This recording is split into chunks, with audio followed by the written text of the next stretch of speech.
E aí, pessoal, tudo bem? Meu nome é Gustavo Nadelbijos, eu sou médico veterinário e apicultor e coordeno o Clube Tecnoapis. Hoje a gente vai apresentar aqui para vocês uma palestra aqui de apicultura básica e tudo que compõe aí a apicultura na sua estrutura básica, para que vocês possam entender como funciona o processo, alguns detalhes e também pegar as primeiras informações para você que tem interesse em trabalhar com apicultura. Então, vamos lá.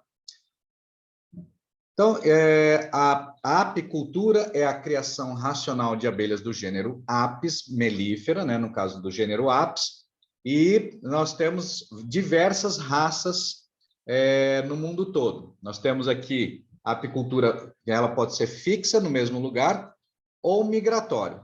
Para quem não sabe quem que é a abelha Apis, é a abelha Europa ou Europa, também que o pessoal conhece. É aquela que também o pessoal chama às vezes de africanizada, africana, na verdade, e é a abelha que ferroa. Então, na apicultura, a gente tem as duas atividades que podem ser fixa, no mesmo lugar, o ano todo, ou migratória, que você pode levar aqui as abelhas para onde está acontecendo a florada e você produzir. Os principais produtos são a própolis, o pólen, a cera, a apitoxina e, claro, o mel, que vocês podem ver aqui, que nós temos uma diversidade de floradas no Brasil e no mundo também, e que cada florada produz um mel diferenciado em cor, sabor, aroma e paladar, ok? Bom, aqui vamos falar da apicultura diretamente aqui no Brasil. Só lembrando que as abelhas, em geral, elas estão aqui no mundo há cerca de 60 a 90 milhões de anos, dependendo da literatura. Ou seja, são parceiras nossas aí que estão há muitos anos aqui na Terra, antes da gente, e trabalham da mesma forma como trabalham hoje. Então, no Brasil e no continente americano todo, praticamente, nós não tínhamos as abelhas do gênero Apis. Elas nasceram e a gente encontra naturalmente na África, na Europa e na Ásia. Mas aqui no continente americano a gente não tinha a Apis mellifera. E ela foi sendo trazida pelos descobridores e depois pelos imigrantes que vinham para cá, ou para os Estados Unidos, Canadá para cá, para até Argentina, Chile, e nisso traziam as suas colmeias para poder produzir mel e principalmente cera de abelha para as velas que os padres e jesuítas utilizavam em suas missas. Então, no Brasil, vamos começar aqui de 1839, que é a data oficial, o ano oficial da introdução da apicultura aqui no Brasil. E nisso veio a primeira Apis mellifera, que era a Apis mellifera mellifera aqui, de raça europeia, que era a abelha que a gente costuma dizer que é a abelha alemã. Tem ali na Alemanha, Polônia, é uma abelha bem escura, bem mansa e bem produtiva. O padre Antônio Pinto Carneiro foi o responsável por trazer essas abelhas para cá, tá? Com a autorização de Dom Pedro II, em 1839, e implantou o primeiro apiário, então, na cidade do Rio de Janeiro. De lá para cá, a gente começou a ter, então, a vinda de outras raças europeias, como a ligusca, que é a italiana, a cárnica e a caucasiana. Tá? E também, ao longo do tempo, em 1956, deixa eu ver aqui isso aí, em 1956, o professor Kerr trouxe a abelha Apis mellifera scutellata, essa primeira aqui, tá? Que é uma raça africana e que misturou com todas essas daqui, formando a abelha africanizada, com suas vantagens e desvantagens também, ok? E a capensis, a Apis mellifera capensis, ainda é uma dúvida se a gente realmente trouxe ou não, tá? Então, mas eu coloquei aqui para a gente ficar sempre na dúvida e depois poder perguntar para alguém se temos a capensis aqui também, que, na minha opinião, é uma das piores abelhas do mundo do gênero Apis. Mas, enfim. Bom, aqui temos o ciclo evolutivo. Eu acho a parte mais importante da apicultura, básica e teórica, é esse ciclo evolutivo aqui da abelha, tá? Vou falar rapidinho aqui, porque a gente tem uma palestra também sobre esse ciclo evolutivo especificamente, inclusive no nosso canal no YouTube, ok? Bom, nós temos aqui as fases em que as abelhas se desenvolvem lá dentro da colmeia ou dentro da colônia. Então, a gente tem a fase de ovo, de larva alimentada com geleia real, que é como se fosse o leite materno, o colostro dessa larva. A larva alimentada com pão da abelha, que já é o pólen com o mel, não é mais geleia real. A pré-pupa, a pupa, adulto e a morte desse indivíduo. Então, aqui nós temos a rainha, operária e zangão. Deixa eu trazer a gente para cá um pouquinho. Então, o ovo da rainha, a rainha e a operária praticamente são o mesmo ovo, tá? É um ovo fecundado, vai originar uma abelha feminina. Óvulos não fecundados vão gerar zangão por partenogênese. Então, o zangão não tem pai, né? Ele só tem mãe e avós. Então, ele vem de óvulos não fecundados, ou vamos chamar aqui de ovo não fecundado. No caso, então, da fase de ovo aqui, ó, a rainha, ela dura 3 dias, assim como da operária, porque é o mesmo ovo.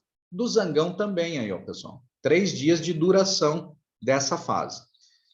Quando a larva que está desenvolvendo lá dentro do ovo nasce, tá? Aí nós temos, então, a fase de larva alimentada com geleia real, como se fosse o leite materno.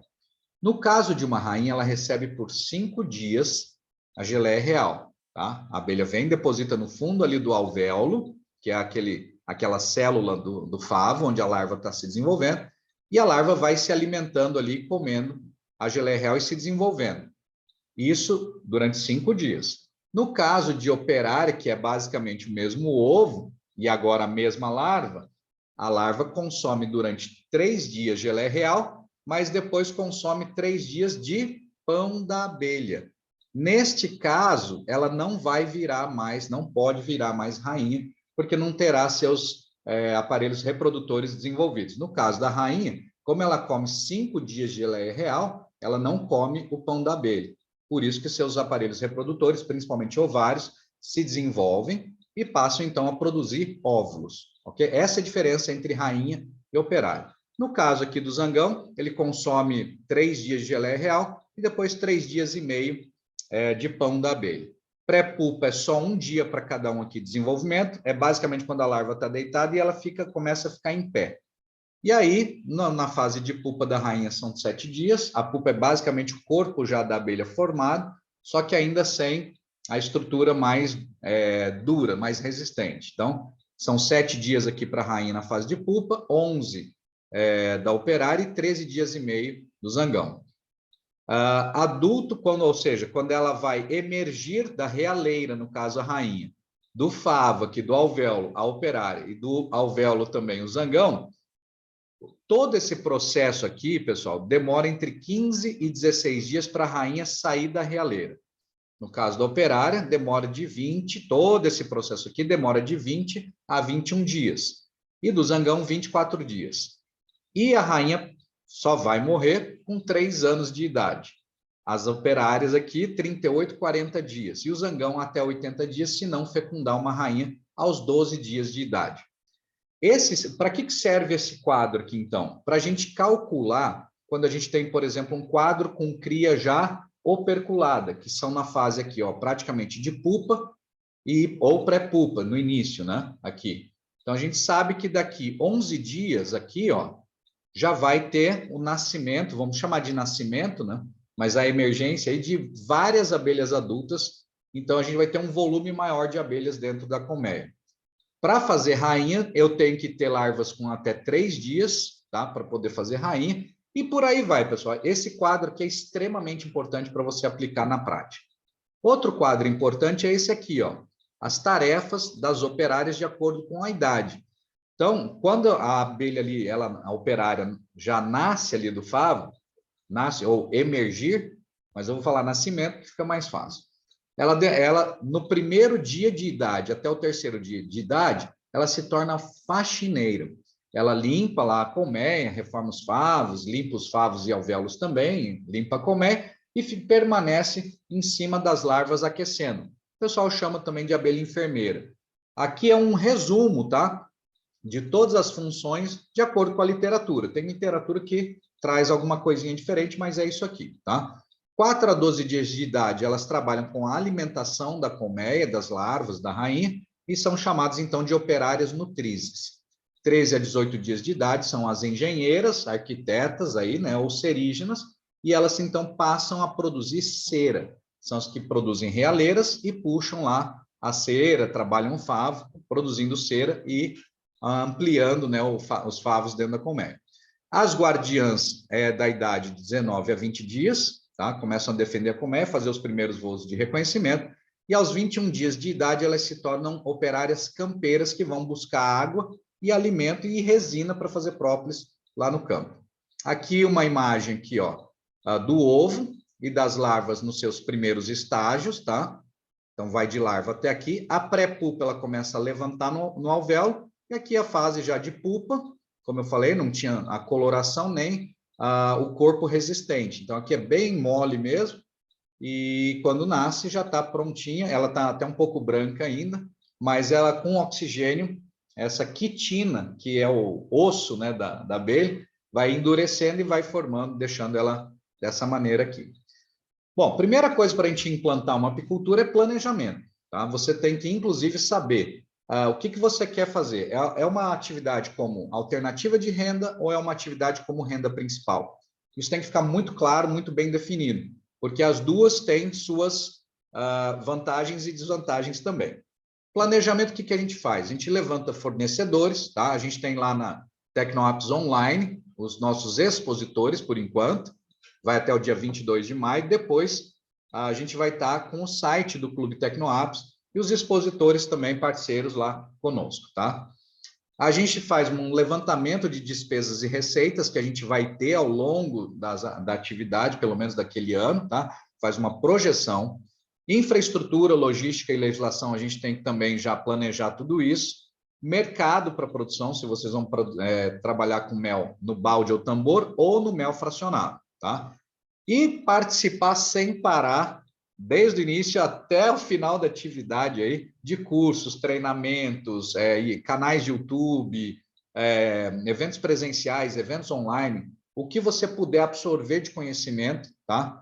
E processar isso para utilizar na sua atividade. Então, planejamento é primordial. A implantação do apiário também é muito importante. Então, você tem que implantar o apiário de uma maneira que fique tenha fácil acesso, tá? Aqui, seja bem limpo, como nessa imagem aqui do meu aluno Rafael, lá do Paraná, e tenha de certa forma, pessoal, uma padronização da linha das colmeias, das coberturas, para que o apiário também fique bonito. É muito importante que o apicultor trabalhe em um local onde ele se sinta bem, com um ambiente bem agradável, tá?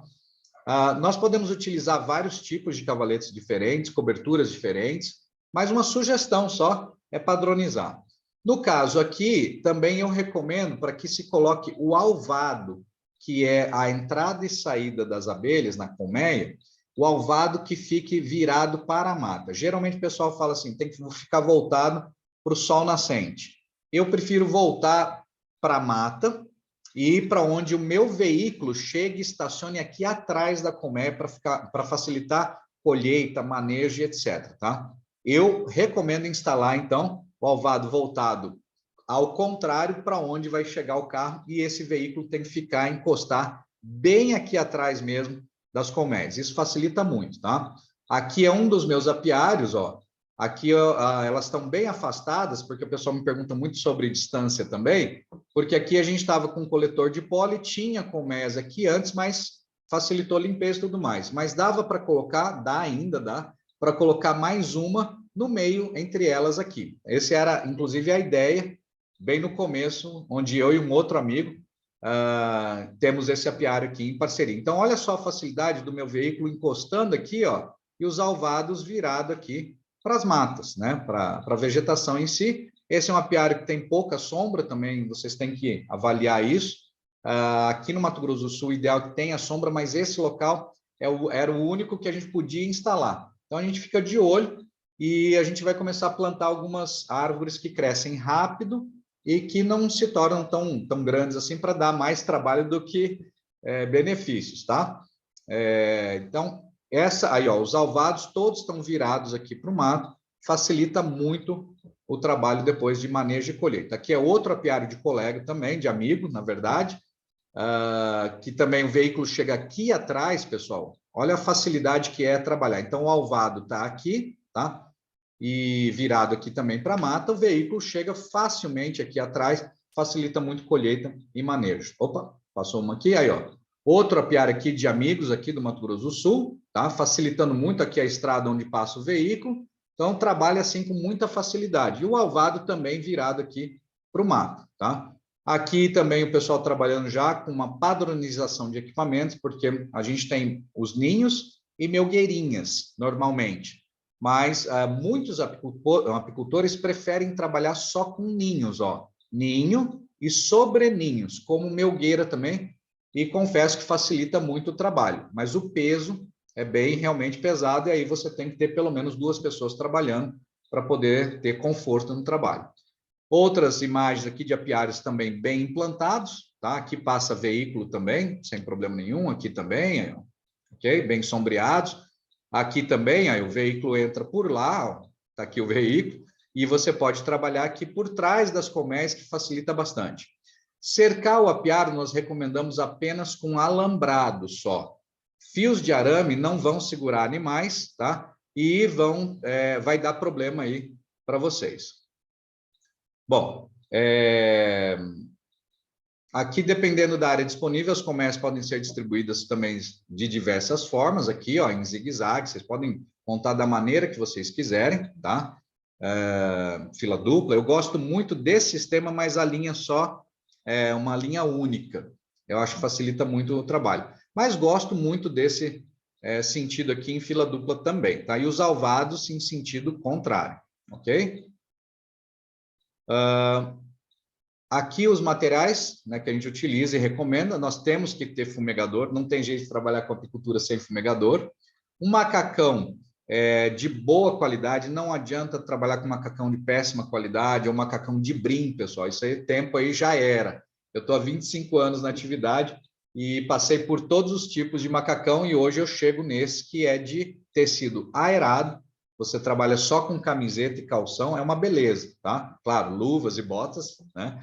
Mas por debaixo dele não tem que ficar colocando mais jaqueta, etc e tal, para você morrer de calor lá, beleza?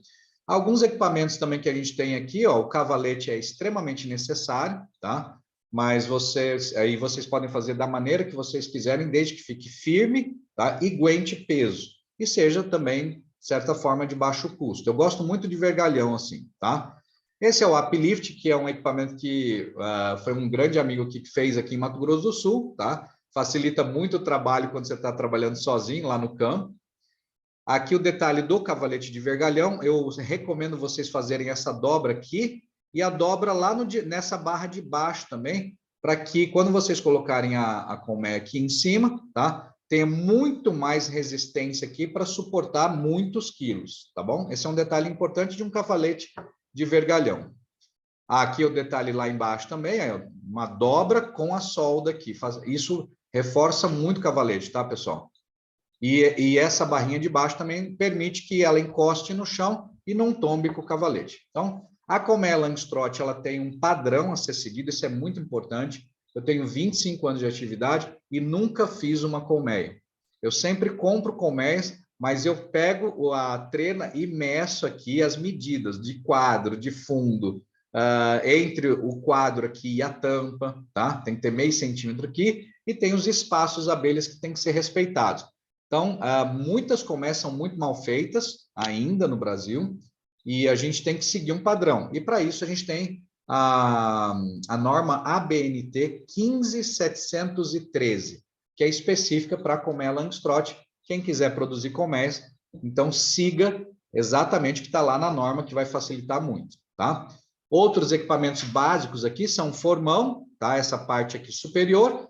Eu gosto muito de trabalhar com um formão com um saca-quadros acoplado, mas tem gente que gosta de trabalhar só com um formão. Tela excluidora, que é para não permitir que a rainha vá para cima, fazer postura onde deveria estar fazendo mel, que são as melgueiras. O alimentador interno ou externo, tá? Eu gosto muito desse aqui, que é o do Little, que vai no lugar de um quadro. a cera alveolada, que é muito importante. E esses são os equipamentos básicos para se começar, tá? Não tem outro jeito. Além do enxame de rainha também, beleza?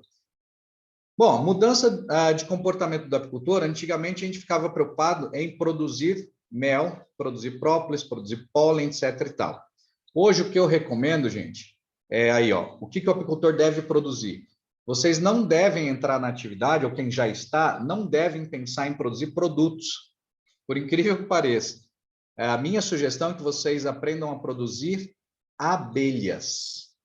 Isso mesmo, tá? Apicultor tem que produzir abelhas. Isso aqui eu chamo de quadro de cria, que é um quadro quase 100% com cria, ó. Aqui é um quadro com cria fechado, mas podia ser cria aberta também, ou cria nova que está em desenvolvimento e recebendo alimentação ainda. Aqui em cima uma parte de alimento, que pode ter mel ou pólen, tá? E um quadro com cria, eu falo que é um quadro com pouca cria, o espaço vazio ou com alimento. Aqui um enxame forte, então um apicultor aqui está produzindo abelhas, e a gente segue muito a lei de Farrar, que para resumir, ela diz o seguinte: o Farrar foi um entomologista norte-americano na década de 30 que disse o seguinte: a produtividade por colmeia por ano está intimamente ligada ao peso de abelhas ao quadrado. Então, só fazendo a fórmula aí, vocês vão ver que, tendo peso, se vocês pegarem todas as abelhas dessa colmeia e pesar, vocês vão ter, basicamente, muito próximo que vocês vão ter de produtividade naquele ano com essa colmeia, tá? Então, eu trabalho sugerindo sempre que vocês trabalhem produzindo abelhas. O resto é com elas e com o clima, beleza? Então, aqui, ó, favo com cria, que é esse aqui, ó, com bastante alimento e só um pouquinho de cria. E o favo de mel já operculado, ou seja, tampado, e aqui uma colmeia em produção, beleza?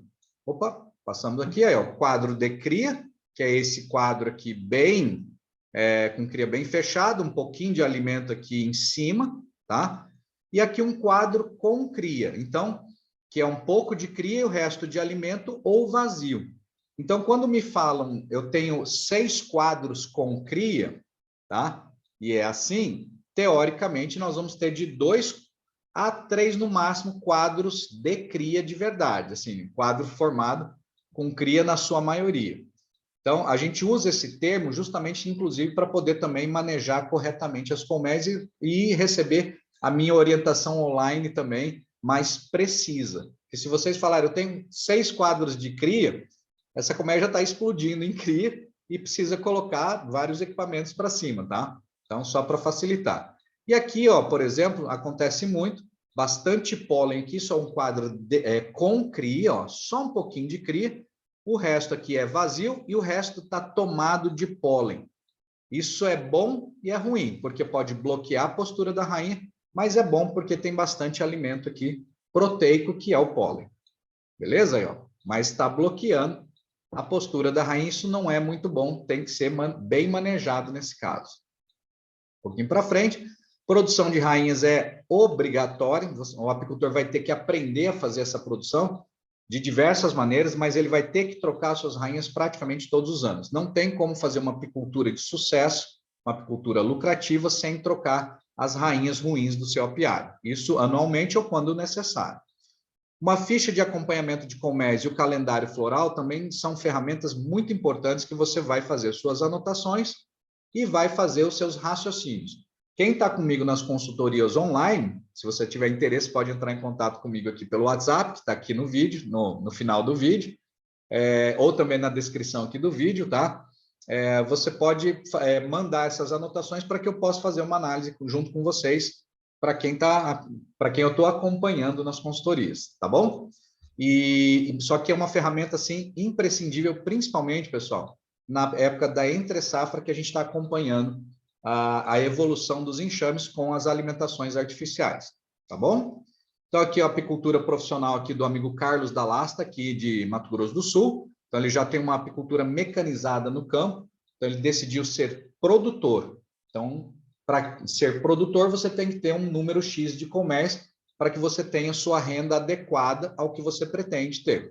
Se você quiser fracionar, aí você vai ter que seguir outro caminho. E se você quer uma alternativa de renda, também você pode trabalhar com invase ou com apicultura, sim, em escala, uma escala menor, mas que vai complementar a sua renda aí familiar, tá bom? Então, o planejamento a gente tem que ter, porque se a gente vai aumentar a produtividade, a gente tem que ter, inclusive, estrutura física. Retorno lá naquele slide lá de planejamento, a gente tem que ter isso muito bem definido, tá bom? E uma outra infraestrutura que a gente sempre vai precisar, caso vocês também queiram invasar o seu produto, fracionar para colocar no comércio, beleza? A rastreabilidade é extremamente importante, mas ela está caminhando bem devagarinho aqui no Brasil ainda, mas é algo que vocês já podem pensar em fazer a rastreabilidade aí da sua produção. Alguns entrepostos já fazem por questão de exigência do Ministério da Agricultura, mas uma rastreabilidade ali mais no papel, ao invés de fazer uma rastreabilidade online, que já existem sistemas aí de empresas sendo comercializados para você fazer a rastreabilidade do seu produto e agregar um valor de fato aí na sua produção. Beleza? Gente, era isso basicamente. Tá aí meu e-mail e meu WhatsApp, que é por onde eu respondo as perguntas também. Para quem ficou com dúvidas, é só entrar em contato comigo. Nós temos todas aquelas consultorias também que estão na descrição do vídeo. E espero ter contribuído mais uma vez aí com o conhecimento de vocês. Beleza? Então, muito obrigado aí pela presença aqui de todos, né, na nossa aula aqui, na nossa palestra de apicultura básica, e desejo sucesso aí para todo mundo. Grande abraço e vamos que vamos!